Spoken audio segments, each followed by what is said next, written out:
ميسي وحسام يقدم أسعار الدواجن اليوم الأربعاء 29/10/2025 في مصر.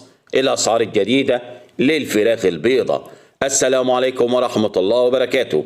أهلا وسهلا بكم أصدقائي المتابعين للقناة. لو لسه بتشوف القناة لأول مرة فضلا وليس أمرا اعمل لايك للفيديو واعمل اشتراك للقناة عشان يوصلك كل جديد، ولا تنسوا الصلاة على سيدنا محمد صلى الله عليه وسلم. سعر البط البلدي في المزرعة سجل 130 جنيه للكيلو. سعر البط الفرنساوي في المزرعة سجل 70 جنيه للكيلو. وكمان ساعة هينزل لكم فيديو جملة وقطاعي في المحلات.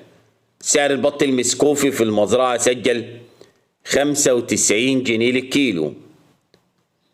سعر البط المولار في المزرعة سجل 75 جنيه للكيلو. سعر الديك الرومي الأبيض في المزرعة سجل 100 جنيه للكيلو. سعر الديك الرومي الأسمر البلدي في المزرعة سجل 130 جنيه للكيلو.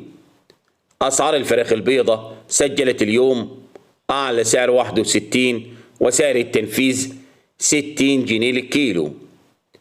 أسعار الفراخ الساسو سجلت اليوم أعلى سعر 86 وأقل سعر 85 جنيه للكيلو. سعر الأرنب اليوم في المزرعة سجل 120 جنيه للكيلو. سعر الفراخ البلد الحر في المزرعة سجل 110. والسلام عليكم ورحمة الله وبركاته.